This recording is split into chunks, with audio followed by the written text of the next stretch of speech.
السلام علیکم ورحمۃ اللہ وبرکاتہ۔ وقار پاشا ملت کی عظیم شخصیت تھے۔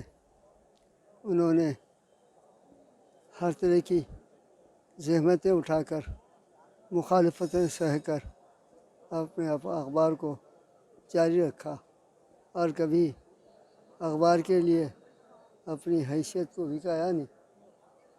اپنی حیثیت اور وقار باقی رکھے، اور آج تک بھی باقی ہے۔ اور انہوں نے اخبار سے کچھ کمایا نہیں،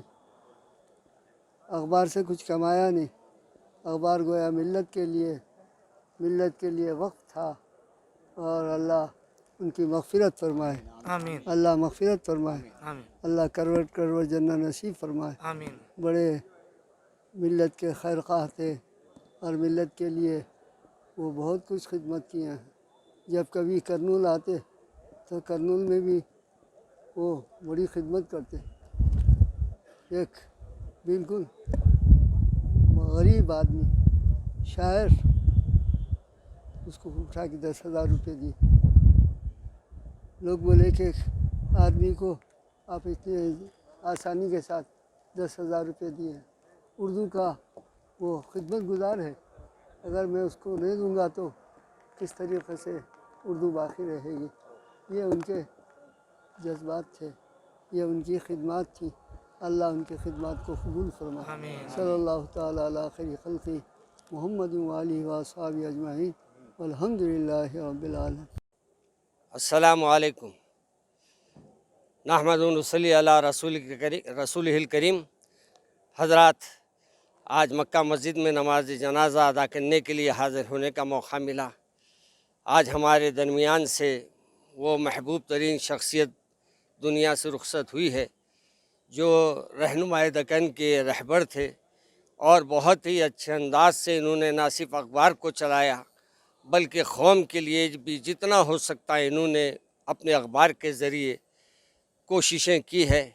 اللہ ان کوششوں کو قبول فرمائے اور مرحوم کی مغفرت فرمائے، اور انہیں جنت الفردوس عطا فرمائے، اور ان کے جو کام ہیں اللہ اس کو مزید ترقی عطا فرمائے۔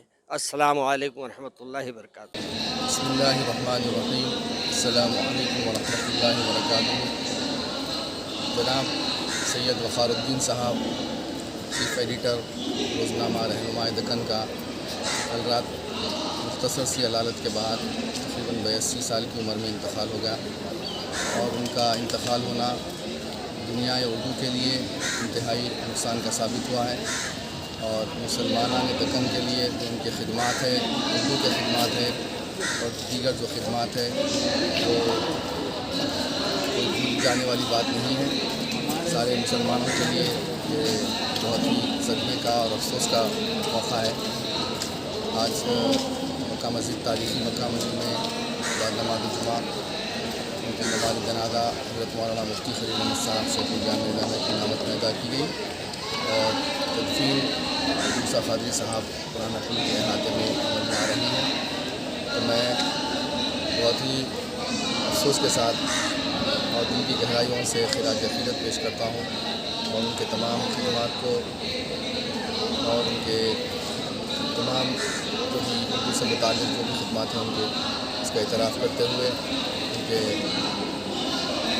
مغفرت کی دعا کرتا ہوں کہ اللہ رب العزت ان کے درجات کو بلند فرمائے اور ان کے خدمات کو قبول فرمائے، جنت الفردوس میں اعلیٰ سے اعلیٰ مقام عطا کر ان کو قبول کو نور سے منور فرمائے، اور جتنے بھی لواحقین ہیں، ان کے پسماندگان ہیں، صبر جمیل عطا فرمائے۔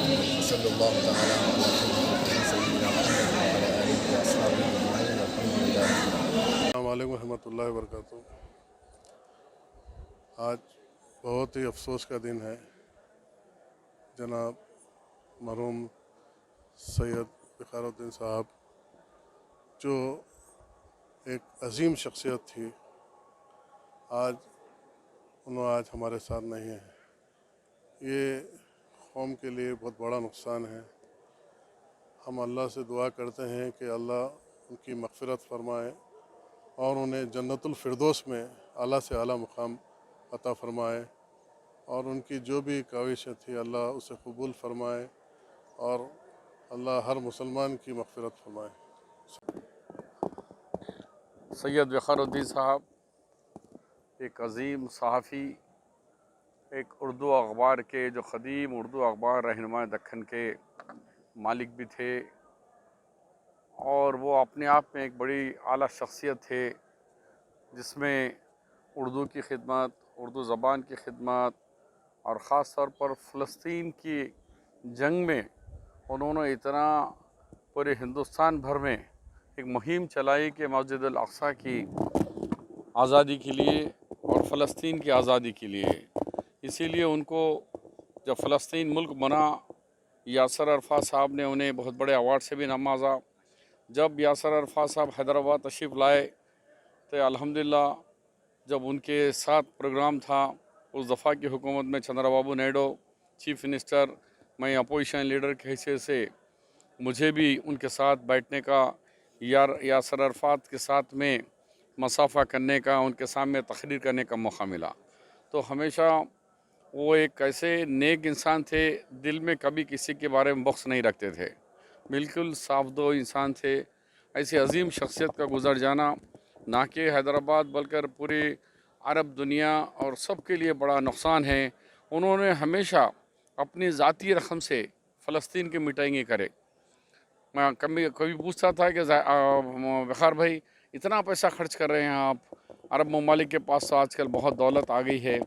बोले तो भाई उनका काम वो कर रहे हैं नहीं कर रहे नहीं मालूम, मुझे अल्लाह को जवाब देना है। मैं क़िबला अव्वल मस्जिद अक़सा और फ़लस्तीन की आज़ादी को देखना चाहता हूँ। उसके लिए मेरा अपना ज़ाती सरमाए से उन्होंने काफ़ी मीटिंगें करे।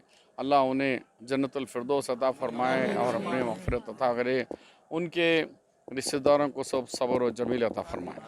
आलमीन हज़रत सैयद वक़ारुद्दीन साहब क़िबला क़ादरी साहब क़िबला की मग़फ़िरत फरमाए, आमीन। और बिलख़ुसूस उर्दू ज़बान के लिए, उर्दू अदब के लिए, उर्दू तहज़ीब के लिए जो इदारा रहनुमा दक्कन गुज़िश्ता 70 साल से जो खिदमत अंजाम दिया, उनकी सरपरस्ती में अल्लाह रब्बुल आलमीन उनकी खिदमत को अंजाम फरमाए। एक आलमी शख्सियत थी, अर्ज़ दक्कन से उठ के जो मिली मसाइल पर, सारे दुनिया के मिली मसाइल पर जो गुफ्तगू किया, वो सिर्फ महदूद हैदराबाद तेलंगाना या हिंदुस्तान के लिए नहीं, बल्कि आज आप जायज़ा लीजिए तो इस सबसे कोई एक ऐसा शख्स नज़र नहीं आता हिंदुस्तान के अंदर जो फ़लस्तीनी मुसलमानों के हुकूक़ के लिए अपनी ज़िंदगी को वक़्फ़ किया। इसराइल और बैतुल मुक़द्दस की आज़ादी के लिए जिसने अपनी ज़िंदगी को वक़्फ़ किया, उसका नाम वक़ारुद्दीन साहब है। बैतुल मुक़द्दस की आज़ादी के लिए जो लड़ने वाले लोग हैं, उनके साथ रब्ता पैदा करते हुए हैदराबाद को और हिंदुस्तान के मुसलमानों को जोड़ने वाली शख्सियत का नाम सैयद वक़ारुद्दीन साहब है, जिसने इंडो अरब लीग क़ायम किया और फ़लस्तीन के में होने वाले जुल्म को आलमी सतह पर ले आया। वो हैदराबाद के मुसलमानों तक उस मसाइल को पहुँचा कर एहसास जगाया कि रोहमा बैनहुम, एक मुसलमान दूसरे मुसलमान का भाई है। अशिद्दाल अल कुफ़ार और काफिरों के ख़िलाफ़ हमको मुत्तहिद होकर काम करना है। बहरहाल एक तारीख़ साज शख्सियत थी। दुनिया में तो यूँ लोग आते हैं और दुनिया से चले जाते हैं, लेकिन कुछ लोग तारीख़ साज बन जाते हैं। वो तारीख़ साज शख्सियतों में हैदराबाद की वक़ारुद्दीन साहब का नाम बाकी रहेगा। मैं उस इदारे के लिए और उनकी मग़फ़िरत के लिए दुआ गो हूँ। और मेरे मरहूम वालिद मोहम्मद अमानुल्लाह खान के बड़े क़रीबी रफ़ीक थे, मोहसिन थे। मंजिल बचाओ तहरीक के मेरे वालिद के गुज़रने के बाद एक बड़े सरपरस्त थे। उनकी सरपरस्ती में तहरीक ने उनके मशावरात और उनकी हमदर्दियों से बड़ा काम किया। और तमाम तहरीक के लोग आज एक अपने सरपरस्त को खो दिए, जो हर मुश्किल वक्त में तहरीक के साथ खड़े हुए। हम अल्लाह से दुआ गो है कि अल्लाह रब्बुल आलमीन उनको जन्नत में आला मुक़ाम अता फरमाए। अल्लाह रब्बुल आलमीन उनकी पहली मंजिल को आसान फरमाए। अल्लाह रब्बुल आलमीन प्यारे नबी सल्लल्लाहु अलैहि वसल्लम का दीदार नसीब फरमाए। या रब्बुल आलमीन उनको जन्नत में आला मुक़ाम दे परवरदिगार। अल्लाह उनके करवट उनकी ख़बर के अंदर कच्चे कलियाँ उतारे परवरदिगार। उनकी खिदमत को कबूल फरमा और जो मकसद वो छोड़ के गए हैं फ़लस्तीन और बैतुल मुक़द्दस की आज़ादी का, उस मकसद से तमाम आलम इस्लाम के मुसलमानों को वाबिस्ता फरमा। हम में जो वो जोश व खरोश जो वक़ार साहब छोड़ में था, वो बैतुल मुक़द्दस और आलम इस्लाम का, फ़लस्तीनी की मुसलमानों की आज़ादी का, उनके जुल्म के ख़िलाफ़ यहूदियों से लड़ने का जो जज्बा वो पैगाम छोड़ के गए हैं उससे वाबस्ता कर। और अल्लाह से सब मुसलमानों से मेरी अपील है कि वक़ार साहब की मग़फ़िरत के लिए दुआ करें। हैदराबाद की एक तारीख़ शाह शख्सियत से महरूम हो गए और इदारे रहनुमा के लिए मैं दुआ गो हूँ कि अल्लाह रब्बुल आलमीन इस इदारे की हिफाजत फरमा। अल्लाह इस इदारे को सर बुलंद करे। अल्लाह ये इदारा जो हमारी खिदमत करते आया है, परवरदिगार आगे भी ऐसी ही खिदमत करते रहे मिल्लत इस्लामिया की। मैं तमाम मुसलमानों से ये वक़ारुद्दीन साहब के इंतकाल से बहुत बड़ा सदमा पहुंचा है। मैं अपने कॉलेज के ज़माने से उनको जानता था। कई बार हम दोनों मिलकर क्रिकेट भी खेले। खैर उसके बाद उनके जो खिदमत रही, बहुत ही आज ऐसे मौके पर याद करना ज़रूरी है। और जो अरब मुल्कों से दोस्ती बढ़ाने की उनकी हमेशा कोशिश रही, एक बड़ी अजीम शख्सियत हैं। और मैं आज के दिन बड़ा अफसोस होता है कि हमें छोड़ कर गए हैं। अल्लाह ताला से यही दुआ है कि उनको जन्नत फरमाएं और उनकी रूह को सुकून मिले।